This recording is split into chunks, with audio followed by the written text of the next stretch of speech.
Title: I paid for my stepson's private school, sports, and college. Then one day I overheard him say, "He's just mom's fool. My real dad's the one I'll thank at graduation." So I smiled. I was standing outside his bedroom door when I heard him say it. His voice, confident, careless. "He's just mom's fool. My real dad's the one I'll thank at graduation." The laughter that followed sliced deeper than I expected. It wasn't the words that hurt most. It was how easily they came. How natural betrayal sounded in his voice. I didn't move, didn't breathe, just stood there, smiling faintly. Because I knew something he didn't. And soon he'd find out exactly what his real dad had done. I met his mother, Claire, when her boy Ethan was barely 5. A quiet, sharp-eyed kid with curls too big for his head. He'd hide behind her legs, peeking out at me like I was a stranger trespassing in their world. It took months to earn his trust. I went to his school plays, his little league games, his nightmares. I tucked him in when he cried for a father he barely remembered. When we married, I promised to be there for him, always, and I was. Private school, baseball camp, the best tutors, a car for his 18th birthday, college tuition paid in full, everything his real father never gave him, everything I worked for. And every time he called me Dad, I believed it, until I learned it was just a word he used when he wanted something. It started with whispers, Claire's phone lighting up too often, her sudden evening errands, and Ethan more secretive, defensive, the kind of shift you only notice when you've lived years watching for it. That night, hearing those words through the door, everything clicked. Claire had reconnected with her ex-husband Ryan, and Ethan, my stepson, my son, was caught in the fantasy of a father he never really knew.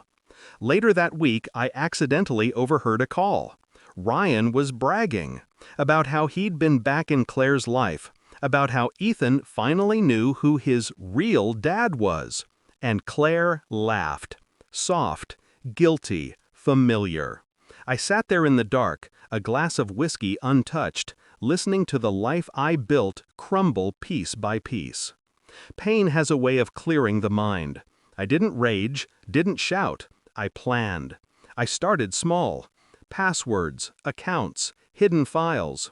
When you're the one who pays for everything, you learn where every number lives. Claire had grown comfortable, too comfortable. She forgot the man who handled the mortgage, the insurance, the college fund, the cars, all under my name. Ethan's college tuition fund? I built it from scratch. Every dollar I earned, invested, protected. But there was one detail no one ever bothered to ask me about. Whose name was actually on it? It wasn't Ethan's, it was mine. A clause I added years ago, transferable upon approval. And his real dad? He had a record, buried under false paperwork, fraud, unpaid child support, bankruptcy. I hired a private investigator to confirm it. Then I waited. I smiled at the dinner table, asked Ethan about school, congratulated Claire when she landed a weekend getaway with her friends. I played the fool she thought I was. Graduation day. Ethan stood tall in his cap and gown, scanning the crowd for his real dad. Claire sat beside me, nervous, avoiding my eyes. I clapped the loudest when his name was called, stood up, smiled wide, the perfect, proud stepfather. After the ceremony, he told me, coldly, that he'd be leaving with Ryan for the summer. "He's been there for me lately," he said. You've done enough." "Done enough?" I nodded. "You're right." That night I made a few phone calls. The college bursar, my bank, my lawyer. Ethan's tuition? Revoked. His student account? Frozen. The lease I signed for his off-campus apartment? Terminated. I waited until he called me.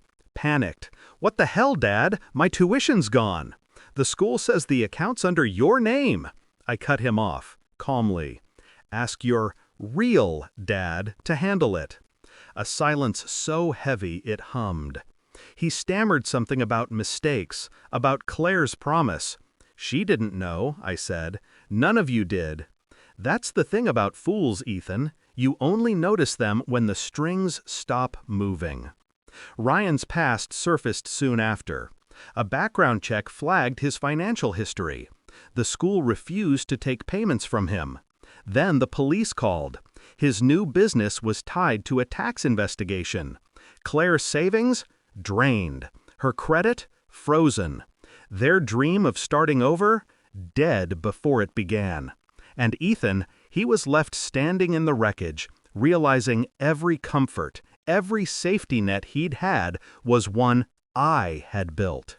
He showed up at my door one evening. No arrogance this time, no laughter, just silence. "I didn't know," he said quietly. I looked at him, really looked at him, and saw a boy who'd finally run out of excuses. "I know," I said. "That's what makes it worse." He started to cry, but I didn't comfort him. I'd done that part already. Claire moved out a week later. Ryan disappeared soon after.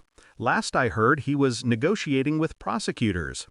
Ethan stayed in town, working part-time, trying to rebuild. He sends me messages sometimes, apologies, gratitude, please. I don't respond. People mistake revenge for anger. But real revenge? It's patience, precision, timing. It's pulling one thread and watching the whole tapestry fall. I didn't destroy him. I just stopped saving him. And when you stop saving someone who built their life on your kindness, they destroy themselves. So yes, he'll thank his real dad one day, when he looks in the mirror and sees the man who taught him nothing, gave him nothing, and left him with nothing. And maybe then he'll finally understand what a fool really looks like. Because it was never me, it was him.